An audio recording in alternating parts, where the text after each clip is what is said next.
Hello and welcome to Power Couples Rock Live. Hey, We're back. we're back. I'm just waiting like, I'm super excited. So excited to be back. I was like, try not to laugh when we do this, but I can't help it. You know, I know you all have been waiting for some time, and I promise you we're going to unpack all of that tonight. That's what this show is about, is to talk to you guys and be open and transparent about everything that's happened over the past number of weeks and months, and really just kind of talk to you and open up and like do life and community like we always do in Power Couples Rock Live. So welcome. Thank you for joining us tonight, for lending us your eyes and your ears and just allowing us to be into your lives tonight. I am Chris Stone, and this is my most beautiful wife, Sonia. Say hello to the people. Hello, people. We're back. We're glad you're here. I love it. I love it. And please, I have to just like introduce my most favorite couple in the entire universe, Mr. and Mrs. Carlos and Katherine Green. Hey, what's up, Power Couples? We have missed you all so much. Yes. So much. Yes. So thank you. Oh, yes. I have missed you all. And I'm so looking forward to just having a conversation and dialogue with you all, just opening up our hearts and being able to just be what we said in the very beginning, real and raw. That's what we want to do. And just love on you guys. We miss you all so much. Yes. So much. Real and raw and love. Yeah, you know, it's crazy. Sometimes you don't realize when you do podcasts and you do live streams and you do all of these things, you're just kind of throwing the content over the fence, and sometimes you don't hear back and you don't realize how people are really resonating with the content until you stop doing it. Right? Mhm. Maybe it's that whole cliche, don't know what you got until it's gone. Right. And so we're going to get into why there hasn't been as many podcasts and there hasn't been as many live streams and all of those things. But while we were doing it, the one thing I was seeing is like when there was a post that would go out from you guys, Hey, and you would just be like, whatever, we're let's checking in. This is where we're at. There was all this commentary about where are you guys? What are you doing? Like, and so that had to make you guys feel pretty good that at least we knew like, oh, okay, this is resonating with people, right? It is that somebody cared enough to even just ask, where we've all been and when are we coming out with something next? And is everything okay? I think they were concerned with all four of us because we had started to become a regular rhythm in their lives on every other Friday night. And then we just kind of dismissed that. And then even with the podcast just not being able or not being in the space to where we could do podcasts, even though I wanted to, just couldn't do them. Yeah, we'll have to tell them about that story too. So for those of you who are joining us tonight, if this is your first time in Power Couples Rock, and there are a few I'm seeing, because I've invited you, and I could see like somebody like Jim Fuse, so I know this is your first time Power Couples Rock Live. This is not about just like kicking back and just leaning back. If you want to do that, that's fine. If you just want to watch that and watch my beautiful face, that's fine. That's my boy there, Robert Ginyard. What's up, man? But yeah, but like Robert and like Carmen and like Jim and like these people, this is about being interactive. We want to do life. We want to do community with you couples, and we're going to talk about some stuff, and we're going to unpack some stuff, and we're going to be transparent tonight. And I say we, but it's mostly these folks here that are going to kind of walk you through their journey over these past couple of months. And now, Jim put something in the comments. Now, is Jim talking about your lovely wife or my lovely wife? Which one is Jim? Just making sure. I'm not gonna speak for Jim, but Let's I know say I both. know Jim, and he would say both. Great answer. And Jim's wife it had a birthday recently, but like some other folks that I know, when it's your birthday, it's celebrated all month. Yeah. All That's month not long. me. Catherine does that. Yeah, That Catherine. is so true. That is She so does. true. Thank you, Jim. I'm just making sure that we're on the same page. It's my birthday both. month. It's coming up. It's coming up. Yeah. And you know, Carlos, it's got to be celebrated 32 days. Yes, out of December. Well, when I turned to special age, I celebrated all year. Oh, was that 21 just recently? Just recently, Yes. just recently. Yeah. I had to celebrate the whole year because I wasn't gonna see that special day again. So He looks like she's 21. Yes, she does. oh, you guys are so kind. Yes. Oh my God, that's too funny. So Carlos, I know that the intention of tonight's live, and we typically go live on Friday, and we have a lot of life going on with our Right. kids and all of that stuff. But the intention of going live tonight was to talk about calling out your crisis. Yeah.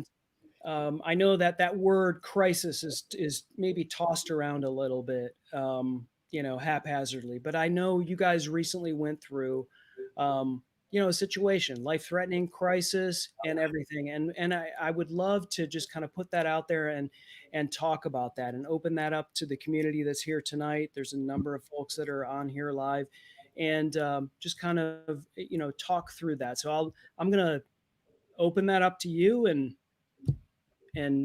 let this thing go. Great. I just want to give shout outs to several people that I'm seeing on here. Angela Dinkins, Tips, that's my classmate from back in high school. Thank you for joining us, Angela. Really appreciate that. And Sheila Fudge, all the way from South Carolina. So it's really good to see you guys. But as we go through this process tonight, I thought it would be very important for me to tell the story of the crisis that I went through and the support that I actually received from my beautiful wife, as well as my most favorite couple in the universe, Sonia and Chris Stone. And it's amazing, but I know that 2020, we could just say all of 2020 has been a crisis. We've gone through so many societal issues that we're challenged with, we're dealing with, from the pandemic to the racial, social unjust. Now we've got a political climate going on. There's just so much. We've got the wildfires that are actually happening. We've got the hurricanes. It's been a record-setting hurricane season that's out there. So, and then we have people that are financially being challenged at this point. There's so many things that are actually happening now. And so on top of all of that and seeing how to navigate that, I went in because I had been diagnosed with prostate cancer. But I want to go back a little bit because I had been diagnosed with stage 1 prostate cancer about 5 years ago. And we had agreed that we would just go under active surveillance and just continue to do that, and just watching what I eat, exercising. But just over the last few months, my PSA levels had escalated and had gotten to like 18. And I knew that we had to do something unless it would metastasize itself and go to other parts of the body. And I've gotten a lot of support from other people, just like Robert Ginyard is on here. He has always been in my corner and supporting me. And I'll talk a little bit more about Robert a little bit later. But I want to thank him for his support. But after being diagnosed with that and then the PSA levels going up, I needed to do something about it. And so I decided to do my research, and I landed on a process or procedure called prostacision. And prostacision is where they go in and they actually implant seeds in your prostate. And then after a couple of weeks, then you go through a series of radiation treatments, 30 days. And from there, it should actually kill all of the prostate cancer that you have. Now, one of the things that we know is that a lot of men will actually have prostate cancer when they die because it's just so common among men, right? So they normally don't die of prostate cancer. They just have it and die of other causes. But mine was getting at an elevated point to where we needed to do something about it. Here was the crisis. So we go in on May 18th to get the seed implants, and it's just a in and out surgery, and that's it, a day surgery. So I go in, get the implants in, I come out, and my urologist and my radiologist saying everything looked good, right? Yeah, we were super excited. Super excited about it. Well. Everything went well. So so we're going to get real here. So it may get a little squeamish at times, okay? So y'all ask questions, but it may get a little squeamish. PR, so hold Shurston really tight, okay? So I come out. PG. I know. PG. It's a family show, Carlos. So I'm going to keep it there. But I come out of the surgery and I've got a catheter in. And so I'm only supposed to just wear the catheter until the next day, and they're going to take it out. Well, that's when all of the challenges start. So I go home, I go back the next day. They said, we're going to take the catheter out. Everything went well. Just make sure you can urinate and you should be good to go. So they took the catheter out. I could urinate while I was there at the doctor's office. So then I get home and something is just not feeling right. It's just not going well at all. And I can't urinate. And I'm trying my best. My body is pushing against itself, trying to urinate, and things keep building up. And I just started hurting tremendously. It just started to build up to where it really crippled me. And I was literally in a fetal position. I was on my knees. I was like, Katherine, something is not. Katherine, when that was going on, what was going through your mind at the time? Well, what was going through my mind is, first of all, just I was stunned that he was in this position because it was supposed to be just a day surgery. And I shouldn't say just, because any surgery is you operate and going in the body, that's major anyway. Right. But it startled me and stunned me because I come around the corner and he's laying on the steps. And he's like, I can't move. And I'm like, what's going on? So he's began to, kind of try to explain. I said, well, we're going to the emergency right now. And so, of course, with COVID going on at the time, that was very challenging for me because I couldn't go in with him. And emotionally, that took a toll on me because he's hurting. I'm dropping him off in the emergency room and they're like, you can't come in. Right. And he's I'm bent over. I'm just trying to walk in and, they're trying to do their protocol. Like, well, we got to take your temp. And, you're just like, I just need, he can't even talk. He's just all over. So they've got to go through their procedures, which I understand. And I'm in the parking lot just waiting. And luckily he had his phone with him, which it wasn't the greatest percentage. I think he maybe had 23%. Right. So that concerned me right there. Right. Like, oh my goodness. And there was no way to go check in. So emotionally, that was hard. And I sit in the parking lot and I literally cried. And I started praying because I was like, there is nothing that I can do. And just feeling helpless. Right. And I've not felt like that before, and if I did, I don't remember. But I just feeling helpless, like I couldn't do anything. So I just cried, and I was like, Lord, you have just got to help me. Just take care of Carlos while he's in there, because I don't know what's going on. And he was in the emergency room. Now, this is the first time. This is the first time, right? So I'm in the emergency room after about 2 hours of just being in the waiting room. Before they can call me, 2 hours, and I'm still just bent over hurting. They finally get me back to the back, and they're like, okay, we need to take that catheter out and put another catheter in you. So So they took that one out. No, I'm sorry. I didn't even have a catheter then. That's right. So they put a catheter in me. And so it was crazy because they say that the average bladder holds about 350 to 400 cc's, whatever the cc stands for. Well, I was dispensing about 850 cc's. So you can imagine all of that building up in your body, and your body is trying to get rid of it, but it can't. So that's why I'm bent over in so much pain. And they were like, oh my God, you did the wrong thing. You came in. So just for some perspective, for those that are watching and engaging, and we've got, TR, and there's a number of folks that are chiming in here and talking and engaging here. And please, we welcome, any comments. We want to hear, from you, Carmen, and everyone.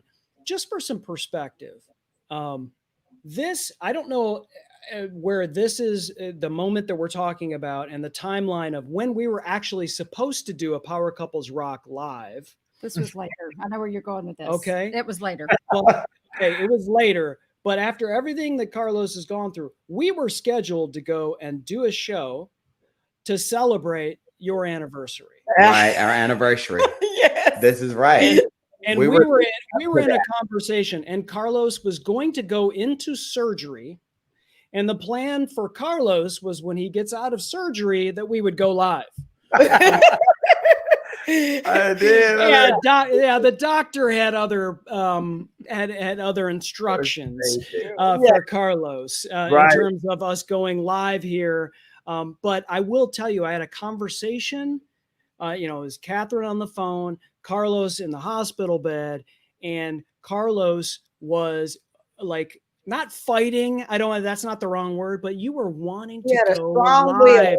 I want to go live. We have to celebrate. We have all of these people. We have this whole plan. And it just took Carlos, this is not happening tonight. We're not going to do this. What's more important is to make sure that your situation was handled. Right. That's right. And that was so to our community and to all those watching.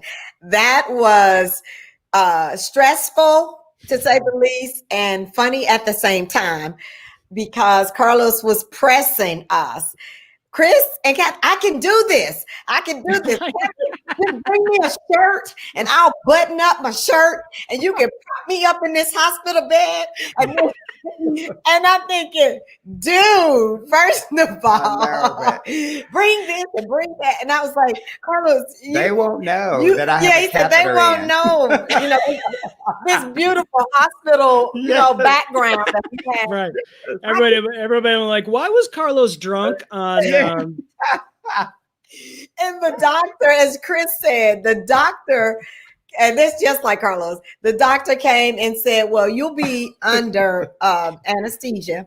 And so when you come out of that, you will not be in any condition to do anything. And so it's so funny because when he came out of it and Carlos was talking, and he kept, if you've ever been under, you asked the same question. He was like, so what the doctor say? And he'd asked me that like 5 times. And I was just thinking what it would look like if we were on Power Couples Rock Live and he's sitting up there like, hey, hey. We would have had the most involvement and the most people chiming in and tuning in ever if we had gone live. What is Carlos on? It'd actually be a fun experiment. It really would have been. Just saying. So I'm gonna, because you guys went there, so you got to think that this is like May 19th. Our anniversary is June 29th. Right? Yes. Mm-hmm. So May 19th is the first time I go into the emergency room. Emergency, yes. Just emergency room. So they put a catheter in me, dispense it. Then I come out. Later that night, I had another episode. Yes. So I'm back in the emergency room again for the second time. And they have to actually take that. It's crazy. They would have had to take that catheter out. They did take that catheter out and put another catheter in me. Mm-hmm. So then I was like, okay. They said, well, just come back. My urologist said, just come back, keep it in for like 3 days. And then that way you should be okay because everything would be good. So after 3 days, I'm walking around with a catheter in me. And then they finally take that one out. So for the first day or so, everything is good. No issues. Then day 3, I can't use the restroom again. And that was when we were actually on another Power Couples Rock live show. And I was sitting there on the show and I'm like, okay, something is not quite right here, but I'm getting through the show tonight. We're going to have this Power Couples Rock live show and we're going to do it. And the moment I got off out of the show, I go to the restroom. I can't use the restroom again. So I just start pacing around the house. I was like, okay, maybe if I pace, it'll loosen up or something. And then I can just stand. No, I can loosen it up. No, yeah, that sounds like something I would do too. Let me go for a jog. It's gonna. I know, Sheila. I'm gonna get to what the doctor said. So I go. I find my stuff again. I said, Katherine, I don't know what's going on. It's 11 o'clock at night. I cannot use the restroom. We've got to go to the doctor again. So I crawl in the back seat in a fetal position again. I'm on my way to the emergency room. I said, Katherine, you are driving way too fast. Oh, yeah. I can feel every bump and bruise every day. I was like, you can't go that fast. She's going to probably about 30. I'm driving like my great grandmother. Okay, here we go. I'm turning. He was like, oh, that hurts. Don't do that. I said, I can't do nothing about these Gwinnett Page roads. Oh, that's crazy.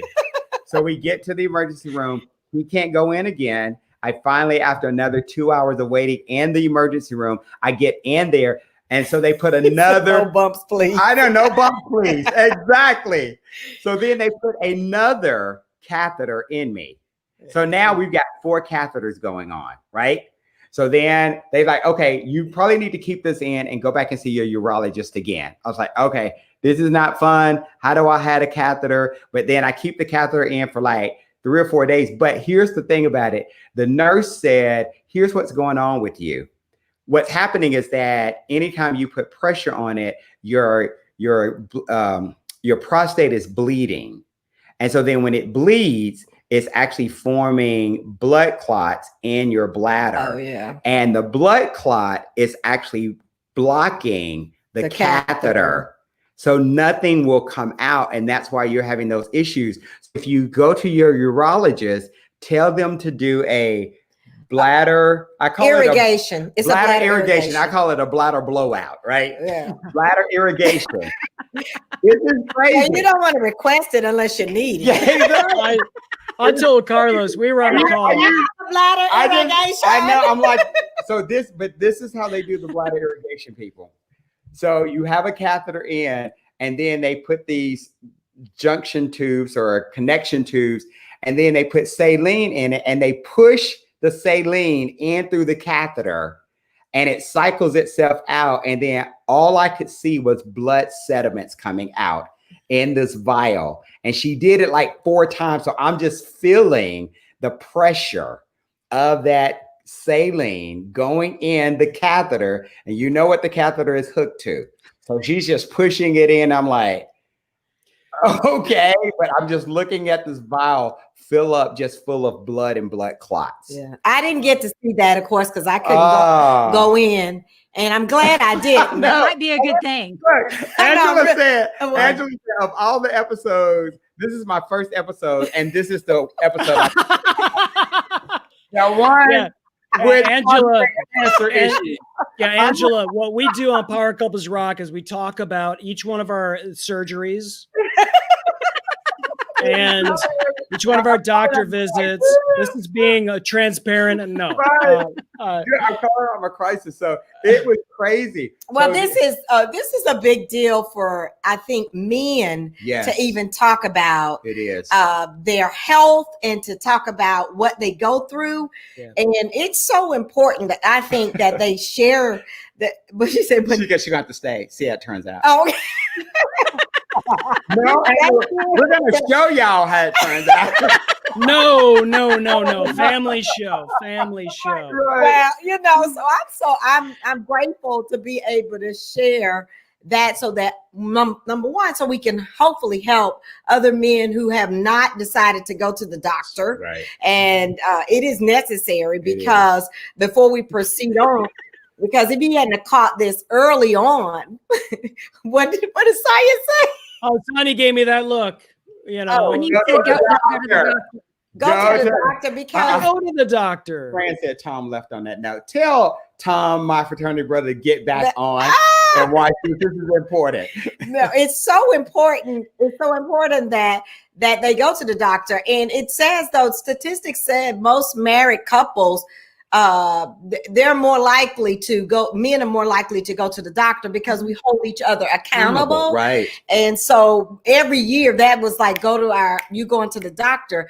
But before, prior to that, see, Carlos had cancer before, but it was not, he had already been diagnosed with prostate.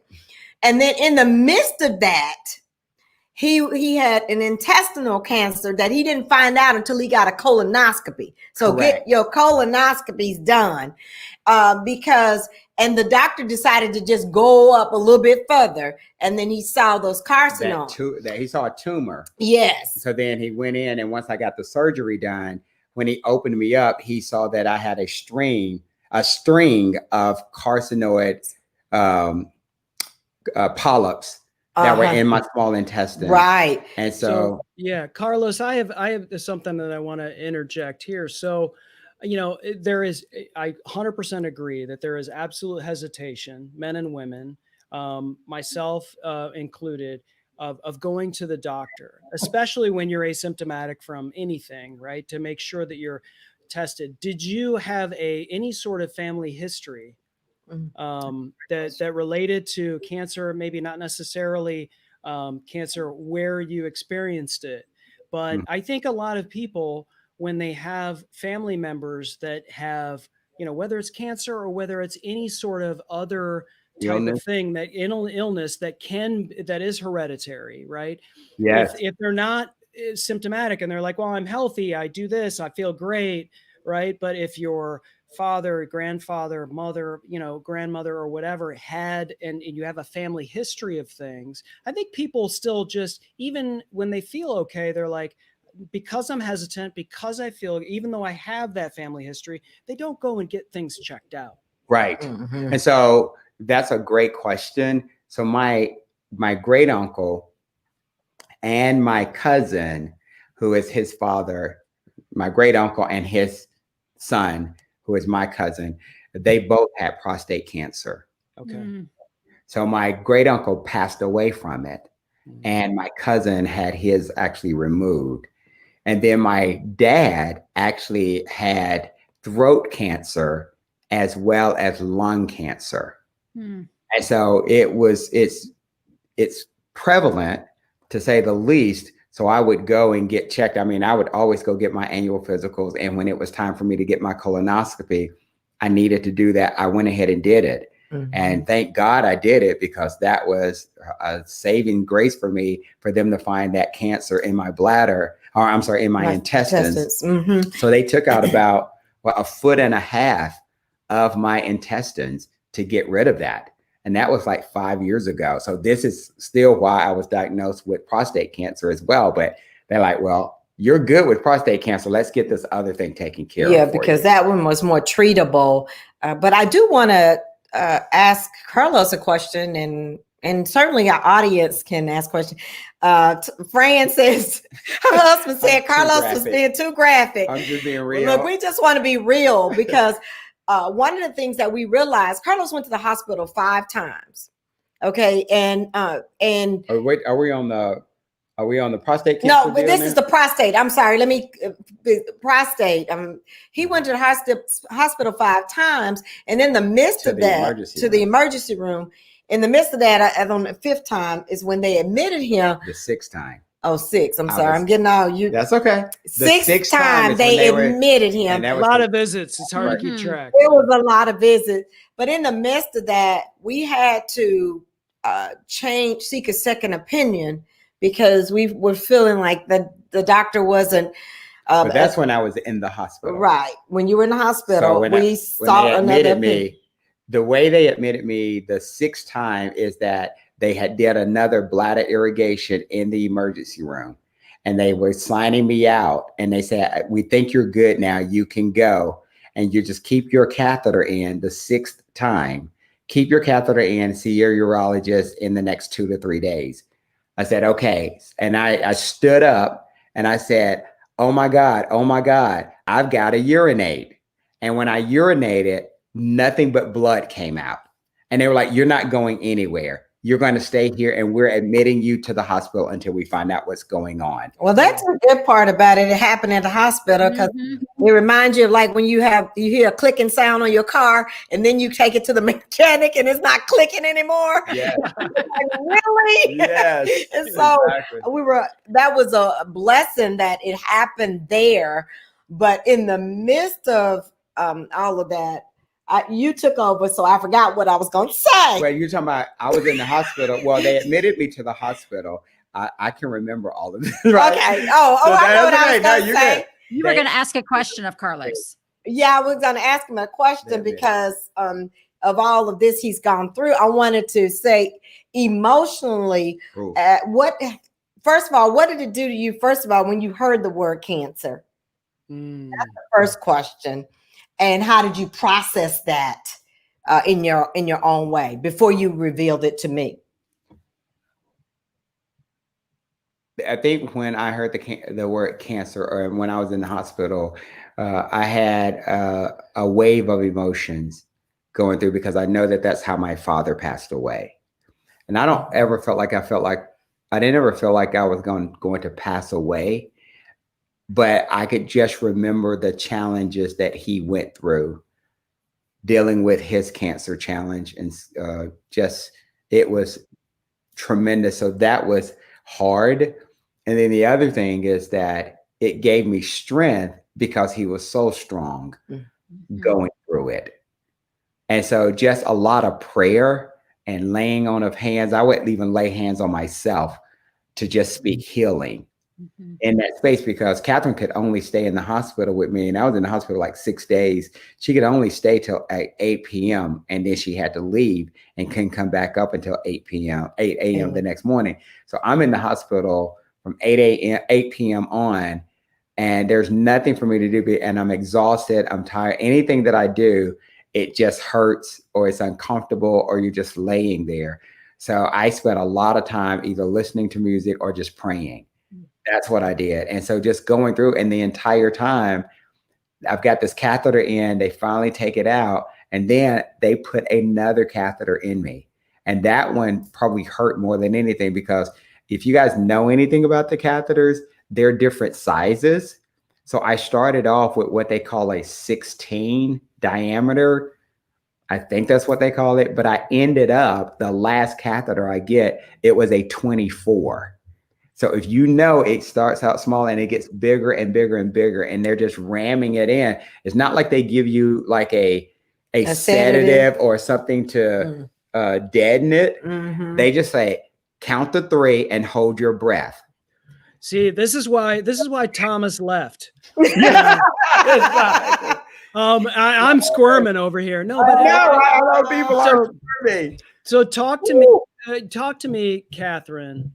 Because I know, at that point, and Carlos, you can speak to this after the fact, but when you were going through that, as his wife, talk to me about community in that space. Chris, that's a fantastic question. And what I can say and speak to what Sherston say? TR is cringing as I tell my story. 24, 1, 2, 3. I couldn't take the pain from you. I just couldn't. If I could, I would. What I was community. What community meant to me was it was fantastic. People, once they knew, we were able to communicate with community and let them know that we were going through something and we needed their prayers and everything. And I'll tell you, from morning to night, I was either getting a text, what can I do? Even things that sometimes when you're in the moment, you just don't know what you need. And I know besides prayer, we all need prayer, but in that moment, I just didn't know. So as I was sitting, I'll tell you a few things that happened in the moment of going through this with community when they came together. I knew they were praying. I knew that, number one. But other things they did, they brought dinners by. They were like, I know you're not there. I'll leave it on the porch. And, because I'm not thinking about eating, because I'm thinking about, how he's doing and making sure he's okay. And then there was the time I was sitting in the parking lot. I just let my community members know I'm here at the emergency room. There's nothing you can do. I'm just going to wait here. And I look behind me, and one of my community members' friends pulls up and just sits in the parking lot with me and brought water and watermelon and just fruit. And I was like, I really did need that. It was so refreshing. I didn't think about those things. And that's what community does. They think about the things that they would probably need in the midst of a crisis that you're going through, because you don't know what you need sometimes. Sonya called you several times. Oh yeah, Sonya called me. Sonya brought food by. Other members brought food. I think it's important for people, when you're thinking about someone in your community that's in that space, like Carlos and Katherine were, instead of saying, hey, what can I do for you? Like you, Katherine, you talked about, like, I don't know what you could do other than, like, just do something. That's think right. about something, go pick up their mail, go mow their lawn, go bring them a meal, just something. It doesn't even have to be anything that you think they might even want. I think sometimes it's just doing something for them. Yeah. I had a question too, Katherine, around that. I'm often one of those people that will go, well, what can I do for you? How can I help you? And like you said, sometimes you don't know what to ask for. So for people out there that may be in a similar situation, whether it's with an illness of a family member or COVID or, just whatever situation crisis they might be dealing with, what would you say? Let me think how to phrase the question. What advice would you give to those people about what was the most helpful to you? What would you suggest that they do? Or what would you say that you wish someone had done that maybe didn't get done? Oh, that's a great question. It's a great question. And that's a tough one.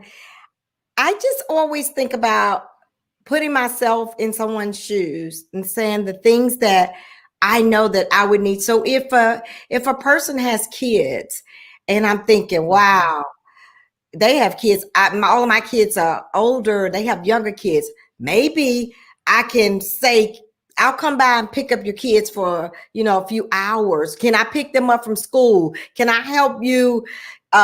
Because now your spouse may no longer she has to do everything. So just kind of thinking about that. Definitely meals are very helpful. And I just think you look at each family situation and kind of say, Lord, what can I do where I can be able to be of service to that particular family? And sometimes just a little note to say, I'm thinking about you. I'm thinking about your family. And I know you're praying for them, but specifically, I'm thinking about you, and just getting to know. And if you put it out there, and oftentimes in our family, in our community, we have an email list that we kind of send out and we share. We say, pray for this family, their need. And then sometimes I'll ask the family, what specifically do you need? And they'll send me a list of what. And what we have to do is get out of our pride and ourselves and thinking we can handle everything, because that's when those stresses come, and then you're feeling overwhelmed.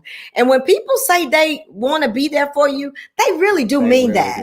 Yes. And so we have to often think about that. And I'm just a doer. So sometimes I'm like, I know I'm gonna get it done. And I just didn't. I was like, how can I help? And so one of the people in the community had called me, and they just started talking to me and said, well, what do you need? And I said, well, I don't know. They just started calling stuff. And I said, oh yeah, that's a good idea.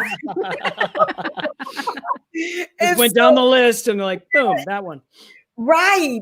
And so I think that's what it is. It's just about communicating with one another and knowing that, people there, they really do need stuff. Sometimes they just don't know it in the moment.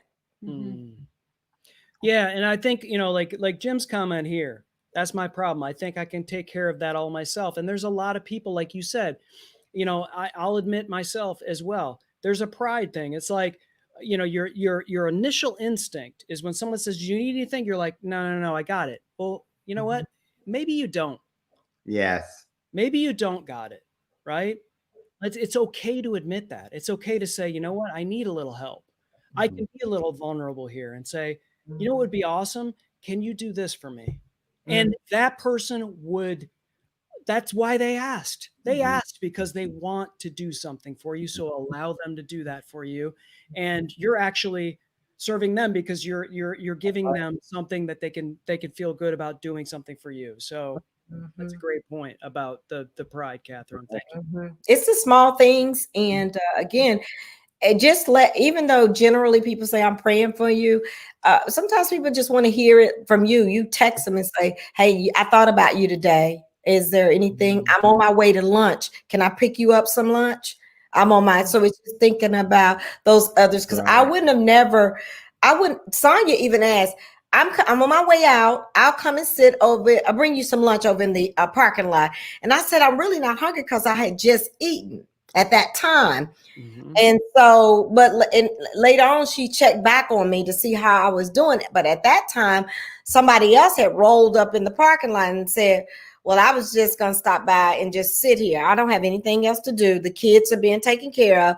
And they just sit there. And then I don't know if it's at that time I just cried because I was like, wow, you just, because you kind of hold it all together, and all of a sudden you just kind of like let it all go. And so that was just really reassuring that we need each other. We really do.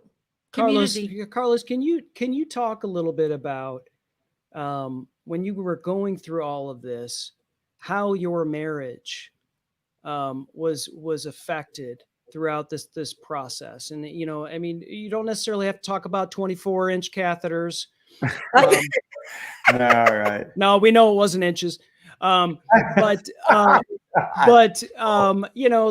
I mean, I think it's important when any marriage, when any couple goes through a crisis like this, I think you really see what people are made of and what relationships are made of. And I mean, I think people need to hear it. Right. Yeah. I think for me, it was, I never questioned my wife's support. And that's probably one of the biggest things that got me through this, is that I never had to question whether she was going to be behind me, on my side, all of that. With everything that was going on, that was the one reassuring thing that I knew for sure.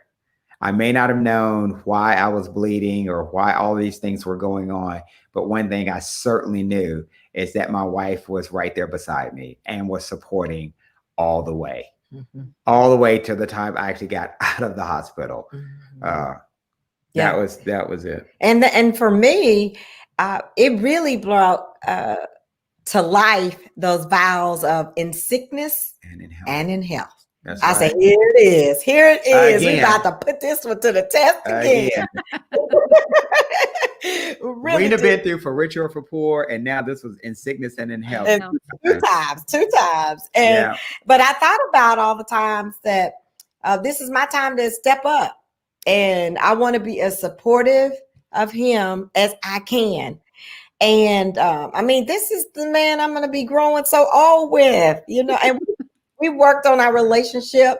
And so this was such a time as this to use it in a time of hardship. And I wanted to be there. I mean, of course, I had the word of God. I had community and just the reassuring of my faith and knowing that, he's going to be there for me. There had been one point early on in our life that I had to be hospitalized. That's right. And he was there for me. And so, no, I'm not. This time for me to just step up. I wanted him to be okay because I had never seen Carlos in that condition ever. Me either. And that's scary. Oh my God! I never seen it, and I really never took off work. Even when I was in the hospital, I had my computer there. Okay, let me just do an hour's worth of work. And once I did, and you're right, Carmen, God is so good. I would do an hour's worth of work, and then I would be gone because I'd be so tired. It'd be so overwhelming for me to do that. But the good thing is that once I actually got a scope done to really find out what was going on, then the urologist gave me all the right medicines that I needed. I could actually walk out, and it's been good ever since. So about 3 weeks later, I'm just closing the story up. 3 weeks later, I get out of the hospital. 3 weeks later, Toastmasters. Exactly.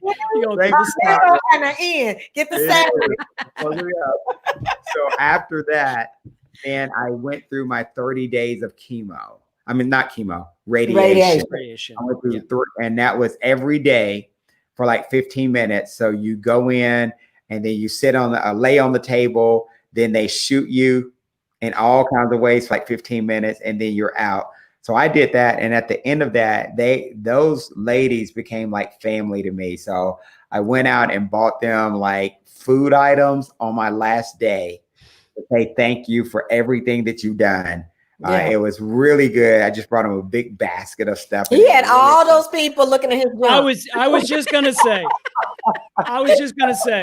No, I wasn't gonna say that.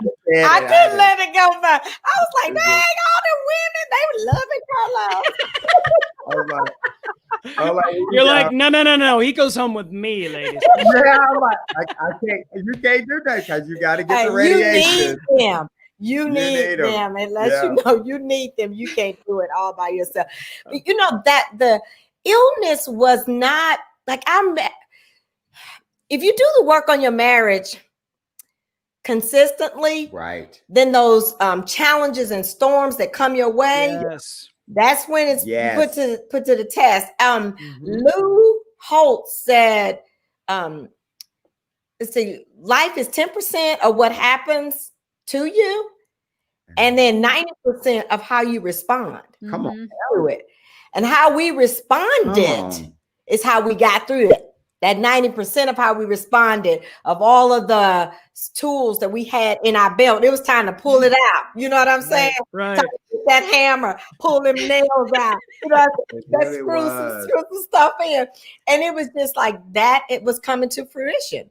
And that was I never doubted my love for him, never doubted none of that. But I can't say emotionally, it was challenging because we had COVID, because we had the racial unrest. And then we also, at that time, my mom was not doing well. She had to come and stay with me. For like 2 weeks. 2 weeks. And a lot of us was shifting on our jobs, trying to figure out how we going to do work at home and get used to our new normal. And mentally, I was emotionally drained, but there were things that I did along the way because I'm in the field of healthy families and getting tools and resources. I had to put those things in my belt. But I will say, I had to break down and cry too. I had to break down and cry. I said, Lord, this is a lot. Okay. I need you. You are going to have to bear this with me. And I cried. And one time I yelled on the back porch, screamed. That felt really good. Scream therapy. Okay. But it got gotten to the point too where she really couldn't sleep in bed with me when I was going through that because I was tossing, turning, and just in pain. And I would verbalize all of that, or vocalize it, I should say. Without me, I'm like, and I would and that just gets on your nerves when you do that all the time. Well, it didn't get on my nerves. No, I just need Tanya does that every night anyway. Right? No. Like I was like, I want to do whatever you do. But now, so where I am now is that I go back to I go back to my oncologist actually tomorrow because they did some blood work. They just make sure that everything is good. And I'm waiting on a phone call from my radiologist to just make sure that they did blood work to make sure everything, the PSAs are going down. And then in October, I go back to my urologist. So I have an oncologist, a radiologist, and a urologist that I have to go back to just to make sure that everything is in check at this point. So I am asking for prayers from our community that all the blood work, all the issues are gone, subsided, so that I don't have to deal with this anymore. So I am asking for that. Yeah. Me too. That we come back with a clean bill of health. Yes. And everything, because it is sometimes frustrating. I can see the frustration in him after you do everything you need to do. You eat right. Yeah. You exercise, sleeping. You practice your Praying, faith. Yes. And all of those things that you think, I can imagine sometimes you'd like, why me? I'll have to tell a quick story. And if anybody have any questions, I know Carlos was very detailed. If anybody have any questions or a crisis they want to share, let us know. We want to hear about it. But my nephew, when I had told him that Carlos was in the hospital and what he was in the hospital for, he just broke down. My nephew is about 24. He broke down, and he came over my house that day because I just came back from the hospital, just gonna change my clothes and stuff. And he was so emotional and upset, and he was just like, why is that happening to my uncle? He's such a good guy. Why is God doing this? He was just really emotional and tore up, and he was trying to leave. And I said, no, let's not leave. Let's talk about it. Let's talk about it. And we eventually had a conversation, about Carlos's condition. And I said, we have to look at, he found out early. I said, and this is when your faith comes in, that you say, I trust you in all things, God. I'm going to lean onto your understanding and not my own understanding. I'm going to acknowledge your ways. And by your stripes, we're healed. But in the way of healing, some people see it in a different, it may be, he needs to be healed in spiritually to draw closer to him and to have a stronger relationship so that he can tell you the things that he wants to say to you. And so we had a really good conversation, and he left with peace on his heart. And I said, God can give you peace that surpasses all understanding. It's not like the world's peace. That peace is, kind of like fake. It up and down. But God's peace is like when you go through it, people be like, how are you standing? Yes. I'm standing because I am leaning and depending upon his word. Yes. That's the way I get through it. Come on. That's the way I learned to love him. It's through God's word. Because otherwise I would be selfish, okay? That's a good word. I just, to me, the prayers of the righteous availeth much. And I just depend on our community here because I know that there are God-fearing people that are part of our community that I know God hears their prayers. And my prayer is not that, that, oh my God, I don't have any trials or tribulations, but that I would respond well to God and where he wants me to be in this particular situation and circumstance. So it was a testimony for my sons to walk in that space, in that healing for my sons, so that they could see the powerful move of God. It was a powerful testimony for my extended family, because they're like, we didn't even know you were really going through that, because you really never, skipped a beat or whatever. You're never complaining about it. I was like, I'm not complaining about it. I'm just grateful and thankful that I'm still breathing and I can still go through this. It's not pleasant, but I'm still here, and I plan on still being here. Definitely was not pleasant. It was not pleasant. But I know that I told the story tonight, and we told the story tonight. I know that we're going to have another Power Couples Rock live show next Wednesday night at 8:00 as well, because this month is Prostate Cancer Awareness Month. And my good friend, great friend from Baltimore, Maryland, will be our guest on the show, Robert Ginyard. And to hear his story and to hear what he's doing about it. He's actively participating, doing something about it. I don't think anybody would want to miss that. And I'm so excited for you guys to hear this guy, and hopefully his wife will be able to join as well, to hear their story, not only just to hear their story, but some true remedies, some true action items, some education around prostate cancer and what it does to men and what it does to families and how we can actually conquer it. Yeah. Yep. Thank you. This has been amazing. You guys, and we appreciate the transparency that, and maybe you overshared a little bit, Carlos. I mean, when you got into 16, we're gonna be raw and real. Well, what I've learned from the mature generation is when you get older, you say what you want to say and you say how it comes out. It is what it is, and it ain't what it ain't. Well, let me just say that I can't imagine that there's a man sitting out here that wants to go through what Carlos went through. So I have a feeling we might have a lot of prostate checks in the next little bit. Yes. But I want people to tune in next week at 8 o'clock to hear Robert Ginyard and his story, because that he was an inspiration for me. Yes, know his story and know I was going through something similar, and just how his mindset, his faith in God was just a tremendous inspiration for me. And I want to make sure that he gets to share that wisdom with all of our community. That's good. Thank you. All right. Well, everyone that's in the chat, thank you so much for sticking around, and the comments. And of course, we've all been inspired by the story and that Carlos and Katherine had to share. And of course, it all starts with having that rock solid foundation in your marriage when you go through these crises. And that's really, so don't wait for the crisis, right? Let's start now, when you're not in a crisis. And so when you do go through those things, you can come out on top and sort of learn from their situation. So you guys, thank you so much. And the chat's still going. There's just all kinds of stuff. Hi, Mom. Hi, Mom. Thank you. But thank you so much. Please tune in next Wednesday. We'll be same time, same multiple bat channels. Yes.